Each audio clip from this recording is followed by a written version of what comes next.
खेलने के लिए स्टेडियम बनवा दो मोदी जी बस। बदलाव यही है कि पेपर लीक ना हो भाई। जो बच्चे पढ़ रहे हैं, जो मेहनत कर रहे हैं, जो मेहनत नहीं कर रहा है उनके लिए तो भाई तुम कुछ भी कर दो वो तो काम नहीं करेंगे। देखिए यूजीसी हटा दे, यूजीसी रखे लेकिन इसमें संशोधन करे। कि मोदी जी ने अपर कास्ट को ईडब्ल्यूएस आरक्षण भी तो दिया है। 10% वो हमें नहीं चाहिए ना। अरे जब हम 90-99% लाएंगे 10% अब नहीं लाएंगे, हमें नहीं चाहिए 10%। फ्री कोचिंग की जरूरत ही ना पड़े, ऐसी व्यवस्था किया जाए। पढ़ाई घर पे जो है होमवर्क दिया जाए, बच्चों को घर पे अपना होमवर्क पूरा करके आए। हिंदू मुस्लिम सिख ईसाई करने से कुछ नहीं होता। आप महंगाई के मुद्दे पर ध्यान दो, उससे ज्यादा कुछ नहीं कह सकते। मोदी जी से यही कह रहा हूँ, हम लोग का तक काम धंधा दो, काम करेंगे। पीएम मोदी जी से यही कहेंगे, सबसे पहले बिहार पर फोकस कीजिए। बिहार में हमको कंपनी चाहिए, कारखाना चाहिए। आज देश 80वां स्वतंत्रता दिवस मना रहा है। पीएम मोदी ने 13वीं बार लाल किले से देश को संबोधित किया और इस दरमियान उन्होंने तमाम सारी बातें कही। एजुकेशन को लेकर बात कही कि फ्री कोचिंग कर दी जाएगी, इसके अलावा तमाम तरह की बात की। यहाँ जो लोग हैं उनसे जानते हैं उनके मन में क्या चल रहा है पीएम मोदी को लेकर। मोदी का मुझे सारे काम पसंद है। जब 5 क्या काम क्या है, मुझको जो भी करते मेरे को सही लगता है। सही लगता है। हाँ, सब शिक्षा में जो किया उन्होंने, जो भी किया, अब जो भी सीसीपी की जो भी डिमांड थी उन्होंने पूरी की। वो पीछे नहीं हटे और नहीं हटते, किसी भी काम से पीछे हटते नहीं है वो। उनका मुझे सबसे अच्छा चीज़ ये लगता है। और जो भी डिसीजन लेते हैं वो अपने आप से लेते हैं, उन्हें किसी से पूछने की जरूरत नहीं पड़ती और ना किसी से वो शर्माते हैं ना डरते हैं, और ये चीज़ अच्छा लगता है। तो अभी एक भाई विकास जी हैं, वो कह रहे थे कि जो पढ़े लिखे लोग हैं वो जोमेटो में काम ना करे, जो जिसके पास डिग्रियां हैं वो कम से कम नौकरी कर लें। बदलाव यही है कि पेपर लीक ना हो भाई। जो बच्चे पढ़ रहे हैं, जो मेहनत कर रहे हैं, जो मेहनत नहीं कर रहा है उनके लिए तो भाई तुम कुछ भी कर दो वो तो काम नहीं करेंगे। हाँ, जो पढ़ रहा है उसके लिए नौकरी बहुत ज़्यादा जरूरी है। पेपर लीक ना हो, भले कम नौकरियां आए, उनके भी टेस्ट हों। दूसरी चीज़ ये है कि भाई हम लोग पढ़ते हैं, टेस्ट होता है, 4 एग्ज़ाम होते हैं, या कहीं नौकरी करने जाते हैं तो भाई 3 इंटरव्यू होते हैं। उसके बाद हमारी जॉब लगती है, उसके बाद भी रेफरेंस लगता है, तब जाके जॉब लगती है। नेता पढ़ा लिखा नेता नहीं है, उसके बावजूद भी देश को उसके हाथ में कर दिया, राज्य हाथ में कर दिया, तो ये चीज़ गलत है। मेरा कहने मतलब ये है, उनका भी एक ऐसा एग्ज़ाम हो कि आपका एग्ज़ाम होगा, आप वो क्लियर करोगे, उसके बाद आपका इंटरव्यू होगा कि आप 5 साल में देश के लिए क्या कर सकते हो, तब जाके उसको कोई भी राज्य संभालो या कुछ भी, प्रधान से लेकर प्रधानमंत्री तक की अगर पोस्ट अगर उससे दी जा रही है तो वो उस लेवल के लिए शिक्षित हो, सब दी जाए। फालतू में ऐसे नहीं कि अनपढ़ है, जाहिल है, गवार है, बाप प्रधान था तो औलाद प्रधान बन। हाँ, उसका उनका एक एग्जाम क्लियर कर दिया जाए कि भाई तुम्हारा ये एग्जाम होगा। एक कुछ संदेश देंगे? हम संदेश यही देना चाहते हैं कि अगर हमेशा देशभक्ति अपने दिल में जगा के रखो कि हाँ, गरीब अगर रोड पे सो रहा है तो उसको आप खाना दो, पानी दो। ये नहीं कि हाँ, गरीब भूखा मर रहा है और आप अपने देश में देशभक्ति जगा रहे हो। हमें युवा के लिए अच्छी नौकरी दो, रोजगार दो, हर एक चीज़ दो। ये नहीं कि युवा रोड पे घूम रहा है, स्कूल में जा रहा है, वो पार्क में घूम रहा है, लड़की के साथ घूम रहा है, ये कर रहा है, वो कर रहा है। इस चीज़ से देशभक्ति नहीं जागती है। देशभक्ति हमेशा के लिए जागनी होती है, एक दिन के लिए देशभक्ति नहीं जागनी होती है। मैं माननीय नरेंद्र प्रधान मोदी जी से यही कहना चाहता हूँ कि आप देश में हर एक चीज़ को, आप लड़ाई हुआ, झगड़ा हुआ, सब चीज़ों को आपने अटैक किया, सब कुछ आपने जवाब दिया है, पर हर एक चीज़ का जवाब ये नहीं होता है कि महंगाई भी बढ़ रही है, हर चीज़ उस पर भी दो ना आप। देश इस वजह से थोड़ी आज़ाद होगा। देश आज़ाद होगा कि महंगाई के मुद्दों को भी देखो आप। ये नहीं कि सिर्फ हिंदू मुस्लिम सिख ईसाई करते रहो। हिंदू मुस्लिम सिख ईसाई करने से कुछ नहीं होता है। आप महंगाई के मुद्दे पर ध्यान दो, उससे ज़्यादा कुछ नहीं कह सकते मुख्यमंत्री प्रधानमंत्री जी से। हाँ, मैं तो बस चाहूँगा कि सब चले जो चल रहा है, लेकिन जो मुझे लगता है कि जहाँ आप देखना चाहिए वो रिजर्वेशन है। रिजर्वेशन हुआ मेनली, क्योंकि पर्सनली बोलूँ तो मैं जनरल हूँ, लेकिन अब वही बात है, ये भी थोड़ा सेंसिटिव टॉपिक है काफ़ी, इससे बोलने में भी डर लगती है। मोदी जी से यही कह रहा हूँ, हम लोग का तक काम धंधा दो, काम करेंगे। गांव से आए हैं तो है, गांव में घर दुआर नहीं है। मोदी जी के थी बिहार में है, तो यही कहना है उनको शुक्र कर मनाना से मोदी जी हम लोग के ध्यान दे बस। महंगाई वगैरह लेकर? हाँ, महंगाई तो बेटा बहुत है। अब महंगाई नहीं होता तो ये सोसाइटी में काम करने आते हैं। सोसाइटी में 2000-2500 रुपया मिलता है, बाल बच्चा के पढ़ाई लिखाई, अपना भोजन सब चलता है, कहाँ से आएगा? साग सब्जी इतनी महंग है, 40 रुपये। हम लोगों का राशन कार्ड भी नहीं बना। हाँ, 40 रुपये 80 रुपये किलो है। तो ये महंगाई हुआ ना, सस्ता कहाँ हुआ बेटा? तो यही सब बात है। मोदी जी से बोल दीजिएगा थोड़ा सस्ता करें, हम लोग के सुरक्षा रखें, तबे तो उनको सुरक्षा मिलेगा। पब्लिक उनको बैठाए हैं इसीलिए ना, ध्यान देने के लिए। मोदी जी से क्या कहोगे? स्टेडियम बनवा दो और फीस कम करवा दो अकेडमियों की, इन सब की। और ये जो कोचिंग वोचिंग की फीस है ये सब कम करवा दो। ट्रायल वायल में फेयर करो। ये सब लोग जो पैसे दे के ट्रायल में चले जाते हैं उनको हटाओ, और जो जिनका टैलेंट है उनको लाओ, यही बस। हम तो चाहते हैं पीएम मोदी बना रहे, जिससे उन्होंने वर्ल्ड में नाम करा, हमारा वर्ल्ड में, पूरे वर्ल्ड में इंडिया में लार्जेस्ट 5वीं इकोनॉमी है ना, बनने वाले हैं। तो मैं चाहता हूँ पहली इकोनॉमी बन जाए, मोदी रहे और मोदी के साथ चलते रहें, बस देश का उद्धार करते रहे। देश में जो गरीबी है, महंगाई, इसको थोड़ा कम करना पड़ेगा, और सब ठीक है भगवान की दुआ से, और चाहते हैं मोदी बना रहे हमेशा।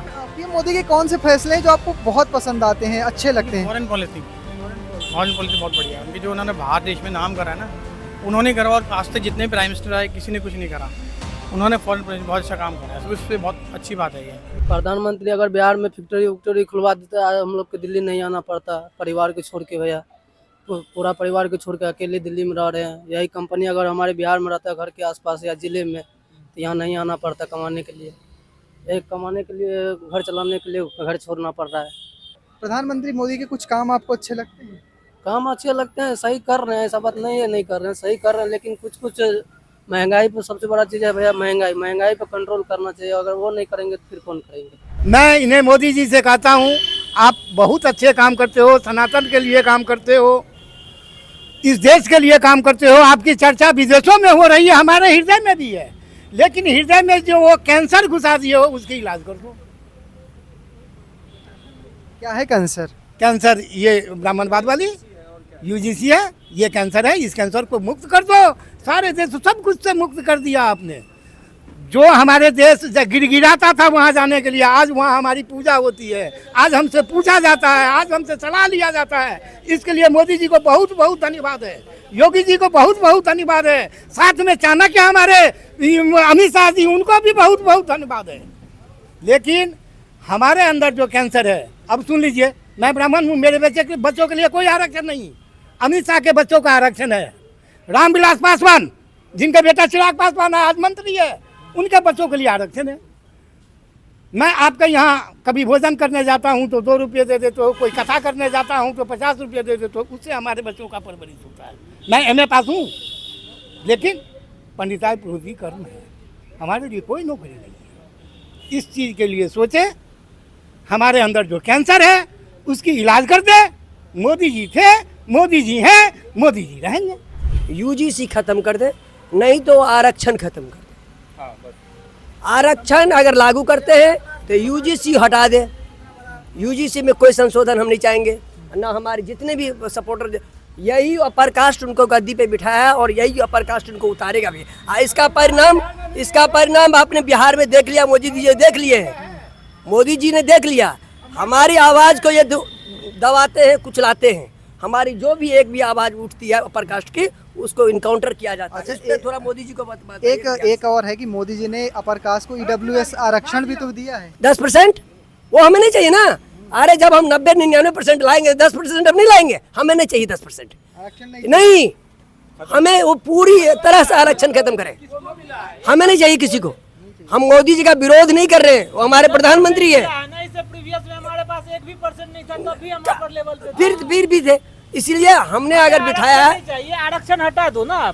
मैं सबसे पहले बोलूंगा कि सबसे पहले एजुकेशन, यदि एजुकेशन IAS बनने के लिए फिक्स है तो लीडर के लिए क्यों नहीं है? नॉमी फेल लीडर बनेगा। जिसको 9 नहीं लिखने आता है वो हमारा राज्य को चलाएगा, हमारा डिस्ट्रिक्ट को चलाएगा। पहले यदि इसको सुधार करना है तो सबसे पहले एजुकेशन, जितने लीडर हैं उनके लिए होना चाहिए कि आप ये क्वालिफाई कीजिए। वो जब क्वालिफाई कर जाएंगे उसके बाद आप इलेक्शन लड़िए, तब देश का विकास होगा।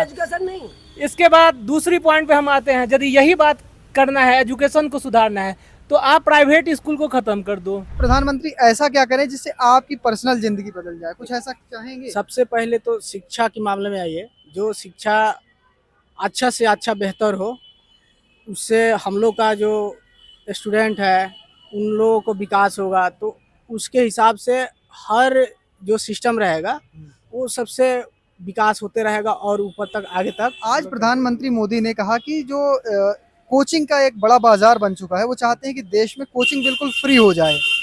आप कोचिंग करते हैं? हाँ जी, आप ये बात पूछे बिल्कुल अच्छा। उसके बाद में सर जितने भी लोग कोचिंग करते हैं, हम लोग करते हैं, तो उसमें सर जो गवर्नमेंट के हिसाब है, नियम है, उसके हिसाब से चलना चाहिए। जो भी प्राइवेट चीज़ है ये सब सरकारी होना चाहिए। बिल्कुल शिक्षा तब जाके हमारी आगे आएगी, हम लोग आगे जाएंगे। देखिए मेरा अपना ये मानना है, इंटायर जनरेशन चेंज हो रहा है, ठीक है। हम सब ने अभी देखा है क्या हुआ है, ठीक है। नथिंग मतलब to quote about it, right. जो चीज़ें हम अपने परिवार में नहीं करते हैं वो हमें वहाँ देखने को मिला, ठीक है। तो इस केस में ये जो पूरे जनरेशन्स हैं, आज इसमें से कोई भी पढ़ा लिखा नहीं है। किसी को अपने देश के बारे में मालूम नहीं है, किसी को भी अपने समाज के बारे में नहीं मालूम है, किसी को भविष्य क्या होता है इसके बारे में मालूम नहीं है। इस चेंज को ड्राइव करने की ज़रूरत है। इसलिए स्ट्रिक्टली इमीडिएटली मैंने तो अपने पोस्ट पर भी लिखा है, जितने केंद्रीय विद्यालय हैं, जितने भी नवोदय विद्यालय हैं, तकरीबन 2000 हैं, इनको तो पहले सैनिक स्कूल में कन्वर्ट करना चाहिए विथ इमीडिएट इफेक्ट। इनमें से ब्यूरोक्रेटिक सारी चीज़ों को हटा देना चाहिए, सीधा सेना के हवाले करना चाहिए। तीसरा, हर स्कूल को 10 स्कूल को नॉमिनेट करके ड्राइव करना चाहिए।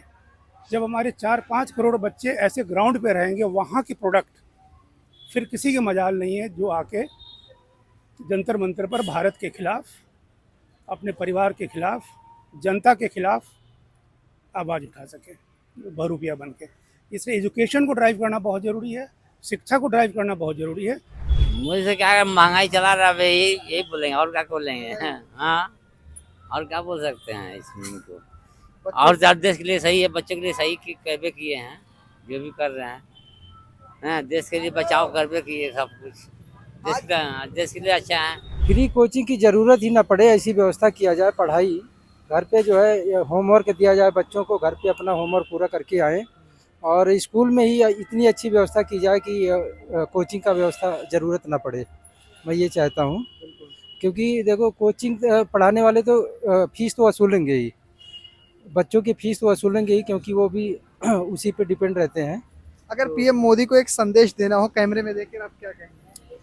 पीएम मोदी से मैं यही कहूँगा सरकार से कि शिक्षा पे ध्यान दे, छोटे लोगों के, मिडिल क्लास के लोगों के, सभी बच्चों के पढ़ सके।